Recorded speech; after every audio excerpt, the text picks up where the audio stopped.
lobby vendredi. Premier ministre sera devant le Parlement pour défendre le programme à gouvernement. Et en l'entretemps, après défense à gouvernement, sauf un prévu qu'à lobby wanande moutou, bakosala auto bengi investisseur gouvernement ka lobby. Ce n'est pas du tout normal dans ce pays. Tant qu'on dit mama kamouana te. Papa, na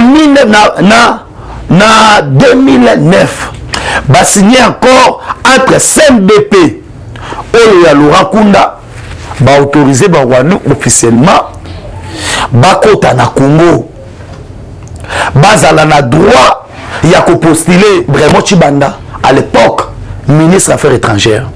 Le Rwanda, Basali, va signer encore Rwanda. Le 12 mai 2012, na Rubavu, na niveau ya Rwanda, na frontière na biso na Sud Kivu, ba signé accord mususu. À l'époque, nani ministre de la Défense, Crispin Atamatabe. Bango batuti. Hein? Na sepeli na malobabo muzaloba. On va se battre. On se bat. Et si on ne se bat pas, nous allons dire, si on ne se bat pas, on deviendra esclave de toujours. Bonsoir, très chers internautes. Partout dans le monde, Benjamin Nasuka, pièce contre pièce, comme l'actualité, je sais, Nanabiso, tous les Galatans, on y a surtout, Yango, tu es sur le bousseau, Baitan, de Kenabino, Napesibino, Mote, Bino, Tobosu, Bakoko, Nanga, Mo, Kili, Mobimba, Nazo, tenir en haut, Sabatu, qui n'a so, Moninga, Latilinette, Oyo, et ça, parce que non, ça fier, mais Ali, par rapport à la lumière, aux beta oyo na ba studio et tout consomme na ba pousser en to tambolaga na banzela miso ko na mwa mikakatano to senga ba nyuso to oyo bakoko zala na bonne foi oyo bakoko aider biso na makoki pour to koma na hôpital parce que par rapport mais pour l'instant malgré ma nyuso to zo déranger miso yo to kotika makambo te to kolobela yango na kolobela Moïse na Mugabo awa na soki mushembe kwa oyo Congo to rêver makasi. Hein? Les Rwandais, bazotel ma babandi ko banabiso en plein jour. Maman nya shindani na mbuna ofanda kinyata. Hein? Les Rwandais bazotel na biso boye. Ba ko motel reso na mboka na biso to beta masolo wana. To beta masolo wili bakonga. Pourquoi pas to beta partenariat oyo to ça na Kenya? Qu'est-ce qui va se passer en réalité? Qu'est-ce qui va se passer dans ces pays? L'avenir réseau sur Sabisoni. Sans plus tarder, on a lobby vendredi. Premier ministre sera devant le Parlement pour défendre le programme à gouvernement. Et en l'entretemps, après défense à gouvernement, sauf un prévu qu'à lobby wanande moutou, bakosala auto bengi investisseur gouvernement ka lobby. Yango tozo senga les Congolaises et Congolaises nyoso na bisika nyoso tout okozala to envahir auto bengi parler du peuple na ba kosim na biso na loyembo parce que premier ministre alongi na. Pourquoi j'ai dit ça? C'est maintenant ou jamais. Donc comme une phase oyo les ennemis de la République bazo bomba ma sous-souté ba komi ko bimana poisa. Comment ça peut se passer que un certain Moïse Nyamugabo Mouchebe quoi a-t-il les Melabiso en face pour la coluka destitution il y a bureau l'Assemblée nationale où on peut rien signer tous voix solution est monsieur bon la personne va l'élément est à on quoi bien ce qu'on te pièce na bomba vous ne trompez l'histoire bien comment tout a commencé en 2009. En 2009, à l'époque, le fait Charles Moindoutima, ministre de la Défense, premier ministre Adolphe Muzito, a signé accord le 30 mars 2009. Rwanda, la République démocratique du Congo. À la pointe, Laurent Kunda Batouare, né au Moni Baboma. Un certain auto bengi na Congo ya général Mouzamabe pour na makambo na lobela lelo oyo ba vérité robima ce qui ressemble à toke na bino na mudungu toke na mudungu so senga to panza tek mambo bomba c'est ça et auto bomba ni Congolais d'ici 14 ali partout dans le monde que veut conscience na biso tolakisa les uns les autres que non mboka na biso eza biso et nous soutenons ce pays jusqu'au sacrifice suprême parce que ce pays nous appartient. Pays à biso. Comment les étrangers peuvent sortir en grand jour? Ah mon cher, ah mon frère, ah non, ça rambouille. Bilo on peut s'attendre à nous. Non, il faut que dans minute oyo, toza na kanda. Ce n'est pas du tout normal dans ce pays. To kondi mama kamwana te. Papa, na 2009, va signer encore entre CNDP et ya Laurent Kunda, va autoriser officiellement, va kota na Congo, bazala na droit, ya ko postuler, bazape na droit, ya ko déposer ma candidature. Brassage. Oh, ça y est, brassage, il va y soda koto parce il y a un monde de biso na maraboto na ngolelo. Il y a un ne biso. Bon, on comprend est-ce que CNDP, il y a Laurent Kunda Batouari. Il y a un monde bakorda, cela veut dire na 2009 le 20 boge de luka ko wana bo mona ki ezali le 20 mars 2009. Tokei batu oyo ba signé accord ezali nani Raymond Chibanda na oto bengi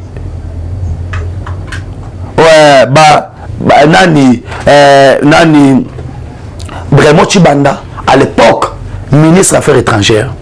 Le Rwanda basali ba signé accord wana le 12 mai 2012 na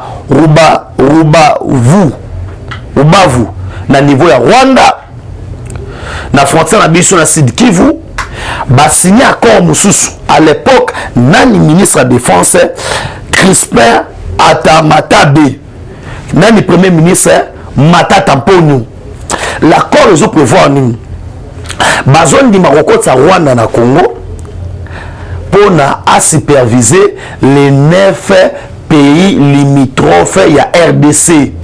Ba pesi Rwanda officiellement contrôle wana qui a signé yango bien abiso Raymond Chibanda bakamona zo ba yebi yango TV zali radio te. Et aujourd'hui Nyamugabo Mushebe quoi bateau tout baganga lelo vous étiez où? Le Rwanda est entré officiellement en République démocratique du Congo. Abandi ko diriger aujourd'hui 2 ans caca. Je dis mais 2 ans chef de l'État. On veut faire voir à la face du monde qui est Fatih est incapable aussi sa guerre. Fatih est incapable de faire ceci. Mais je vais lire l'accord de l'Émirat pour Tenzamouké. Vous allez comprendre que pas sur autoroute en Est et où c'est pas la mission de peste. Pas c'est où on doit dire la vérité au peuple congolais. L'histoire est têtue. Tu as mon île, parce que au sommet, il y a l'Assemblée nationale, on a eu aussi un 100% congolais. On est capable de ça. Bon, papa, moi, je t'encourage. On est ensemble. Il y a quoi courir, mais ça va la vérité en face. Il y a de ces histoires dans l'Assemblée nationale. On a la caméra. Ah, dans ce biseau, il y a des corps. Quand il est étranger.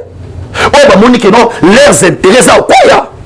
Na so bango vérité na bombe le côté mabe bande konangai l'air est grave batubana ba Canada na États-Unis na lobo ba France la Belgique ba mako na loba et belé ya ba Rwanda bazwa mikanda na poto na kombo ya ba Congolais nani bande ko aider bango Raymond Chibanda ministre des Affaires étrangères batwana bango nde ba ministre na pas surtout nango pas surtout vivre lelo baba makambwana et aujourd'hui, les Rwandais avaient pas à une supériorité. Il y a tout le Congo parce qu'il y avait un complot. Quand toutes ces histoires se faisaient, et Zalaki n'a pas témoin. Le 18 mars, Obasanjo tourna Raymond Chibanda à 3 reprises. Pour y avoir délégué, il y a l'Union africaine, Obasanjo. Vous vous rappelez que Obasanjo, ancien président nigérien, il y a Koutanaki na Fatina Est. va battre avion logistique. Demanda à Tunaki Oto Bengi na Combo ya Raymond Tshibanda na 2012, le 18 mars. Est-ce que cet accord que vous signez, c'est bénéfique pour la République démocratique du Congo? À trois reprises. Mais qui avait envoyé Raymond Tshibanda de signer, d'officialiser l'entrée? Il y a bateau pour Rwandais, c'est Joseph Kabila. C'est Joseph Kabila, on ne doit pas le nier. Est-ce qu'aujourd'hui, tant que diplomatie, ceux qui sont sénateurs à vie et tout consort, vous voyez ces gars, comment on a tué nos frères? Mais comment les réveillons-nous? Nous sommes en face des étrangers. C'est pourquoi, comme ils ont l'air complot à l'Est, bien. Complot le président à l'Est, Bassa Mokonzamboka Mabe, il commence maintenant à pousser Fachi à Kende Est, à Kendete. Je ne suis pas contre nos frères de l'Est, mais Fachi a été. À Kendete? À Kende. Oh! À Kendete? À Kendete. Il peut bien et bien commander guerre à Wana Congo, à Kinshasa. Il est le commandant suprême. Ce qu'Alobi a décidé à redécider à tout et comme ça ma awa na Kinshasa. Facho qui na SK sur qui me côté. Est-ce que vous avez combien de fois? La première tentative qui est ben va assassiner. Quand Marali Bossa qui ben va moumaye. Et Yazazo babotine na SA Makas. Non, nous savons bien les bien que non, il y a un assaut final. Assaut final à moi ça mandenge nini, presa kinini, ba pousser chef de l'état qui est de Est. Mukolazo kende Est, balati sabana ba uniforme, soit disant que bana bazo protester, balo bela mokonzamboka, kama mona que non, bana ba élève ba rosimba ba ngote na kati ya bana wana minduki bima, basisi bana kubeta to suso yebi non, audiete, akodiete. Je dis bien okete. Comment Nyamugabo, maman Brigitte Kaja, comment Nyamugabo peut se permettre? Comment Nyamugabo peut se permettre? Il y a qu'on menacer en face Papa Mosso. Là, il a dépassé les limites. En traitant même le président de l'Assemblée nationale inconscient. Comment Nyamugabo peut nous dire aujourd'hui que non, Nenge Zali Boye, tu as voté par le soutien, tu as fait Nananou, besoin de faire ce gouvernement, aussi autant qu'il y a la SCT. Beaucoup de SCT. Nyamugabo n'a pas souci. On a abattu les avions, même des civils. Et pas être Mwamba. On a tué les gens pendant la rébellion à l'Est de la République. Nyamugabo était où? Il était dans la rébellion à RCD. Tambomombe était où? Est-ce qu'aujourd'hui, on veut attribuer les massacres à l'Est na Fachi Béton? Les gens peuvent me dire, Mamadou n'a la Koufela Guinée. Est-ce qu'on peut se parler les vérités en face? Tu vois, Nina Kabila Bou, Aïe Bissabiso Mouza Bakoufela Guinée. Général qui sait pas la réponse. Non, tu bébé cette histoire. Ne mentons pas le peuple congolais. Les faits sont là. Il y a des accords qui ont été signés. Les accords ont été bien et bien signés. Et parmi ces grands accords, il y a l'accord où ils ont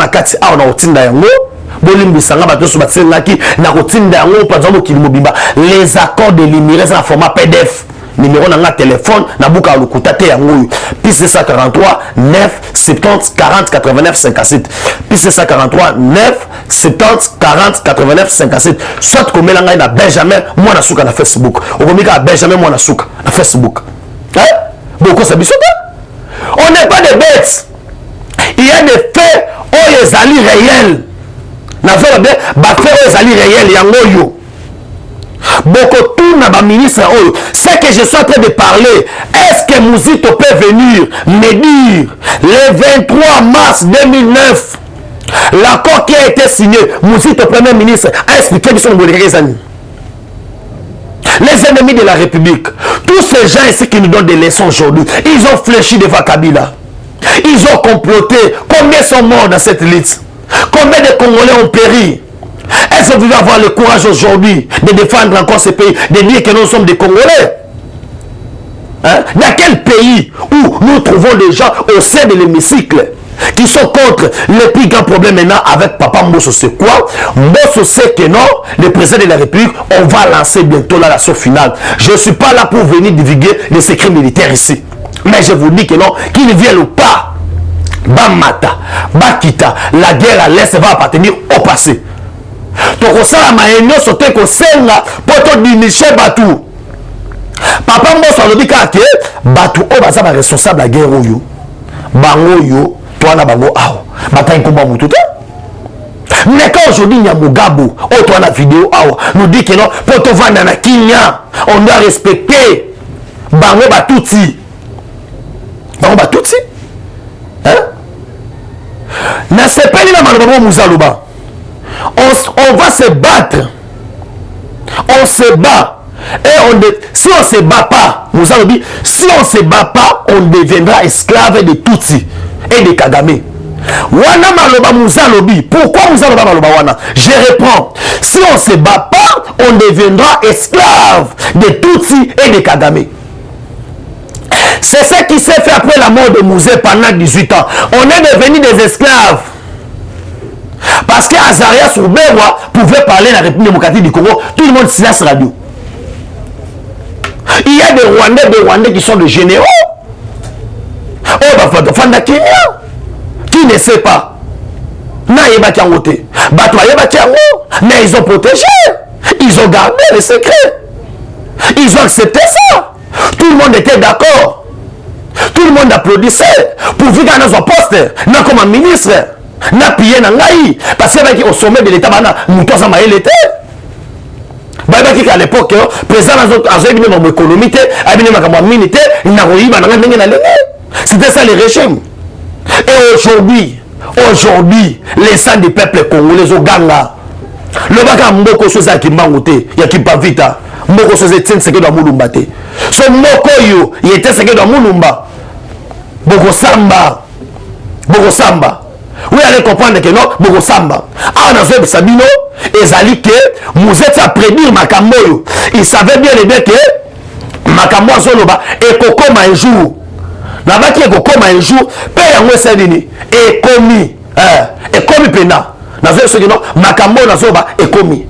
Parce que Ayeba qui disait que non, Bakor on a qu'à signer et qu'on de l'anga les accords de l'Émirat. Kabila même t'es exécuté qui na omo kende siko na continue la deuxième CG Willy Bakonga bande konanga oya kindoki lai quand na bi oza kindoki.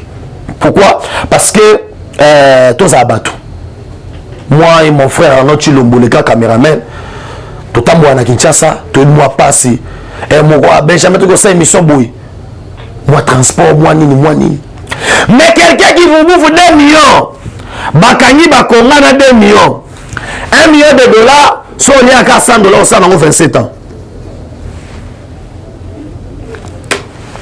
Maman, le bini, n'a le bongo. $1 million, so il y a $100 par jour, ça, 27 ans. Si quoi, Bakonga, Bakangé en espèces.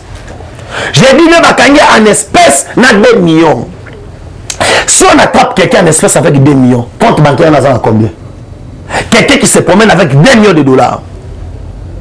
Nous demandons à Oto bengi parce que tu bakangi Bakonga eza esal fouti pour nanga nazo estimé que pour Bakonga comme na Brazzaville peut-être il a dépassé 1 million a commis que se place à Brazzaville à 2 millions tu dis on a passé sous condaté en matière avion ligne kende ne ba instruire ba 5 les chefs de l'état ba service à Congo pas bengi sasu papa chombo na chombo bakitisi Bakonga na avion. Bakonga ta bakitisi na avion. Lobi Bakonga fala na Kinshasa. Maïté pourquoi? Parce que ba branda ki otobengi passeport na ye française. Quel nom la français? Ba ma gros français ou mukamate. Ya autant on a l'émission awa na yebi ki tina cette émission Bakonga za na Kinshasa awa. Et ba ko instruire dossier na ye parce que faut ba sambisa ye. Na procédure à flagrance. Boké ba na bino bino to zo ya hotel aza sénateur. Makamoki sénateur exacté. C'est quelqu'un qui a volé Mongo ya RDC 2 millions. Nous avons 2 millions makayabwa. 2 millions de dollars. Alors tu l'as c'est 2 millions d'aliao. 2 millions de dollars. Si comme toi no gang la gratuité simbité Fati il fallait banana nini école moko bana 50 école moko boina boy boza wapi nia silence radio ke baba to nzambala bakotanga bino na procès wana na kobi na suka Nakon pena na suka pona lokola semble que non na yaki ko éveiller conscience à moko na moko. Oya li ko travailler avec bisoté na idéologie le peuple d'abord azali contre le peuple congolais et le peuple congolais a osanaye. Je demande la mobilisation totale mkola lobby. Tozawana ebele. Boza la connecter, boza la brancher awa wapi na Renard de Kinshasa, Basango ya Congo et na PC mbote na mama animote mama papa Ben, pourquoi pas na pesa mbote na ngai na mama Lumière Tumba, mama Blessing, papa Dipa de Zambi, na bosanité Guy sans lutete, faut moi étaler pourquoi pas Ale Moulamba en direct à Maroc et mon ami Jimmy Congo na bosanité ba o surtout la ndarabiso de loin ou bien de près au komelinga na Facebook Benjamin Mwana Suka pour na lelo kanda to zaina ngozega pour na Congo on est prêt à ça nous surtout parce que Congo za biso sarambu nzamba batela yo et pourquoi pas na yo like Rachel na Clarisse tout mon aime ko na lobby merci. Eshima, votre magazine qui bat au rythme de l'actualité. Une réponse à vos besoins en information, un éclairage dans divers domaines. Impartial, documenté, instructif. Eshima au cœur de l'info. Retrouvez la nouvelle édition. Exclusivité. Estache Mouandi, ministre d'État, ministre des Ressources hydrauliques, relève le défi de la libéralisation du secteur de l'électricité. Des actions concrètes. Cap sur la libéralisation de l'électricité. Installation des mandataires ARE et ANSER. Fonds Mwinda qui permettra de fournir de l'énergie électrique propre à 15 millions des Congolais. Signature contrat B-Box. Plusieurs protocoles d'accord signés dans le cadre de la mise en application de la loi sur l'électricité. Les avancées enregistrées dans les secteurs des ressources hydrauliques et électricité grâce à la vision du ministre d'État Estache Mouandi représentent un acquis indispensable qui balise le chemin vers l'effectivité de l'amélioration du taux de desserte en eau potable et en électricité. Focus. Payer l'impôt est un devoir civique. Le directeur général de la DGI, Barnabé Mwakadi, sensibilise les assujettis. Dossier Eshima, les épidémies les plus dévastatrices de l'histoire. Nation, le ministre d'État Ribens Mikindo met en valeur les blocs pétroliers et gaziers de la RDC afin de transformer les potentialités en hydrocarbures en véritable richesse. Élection 2023, le compte à rebours de la Senco. À lire également les portraits de Kelly Kunte, journaliste chevronné. Économie, budget 2021, moins ambitieux, plus réaliste. Culture, les tabous de l'inceste. Retrouvez l'intégralité du magazine Eshima dans les kiosques. Eshima Magazine, un nouveau standard d'information.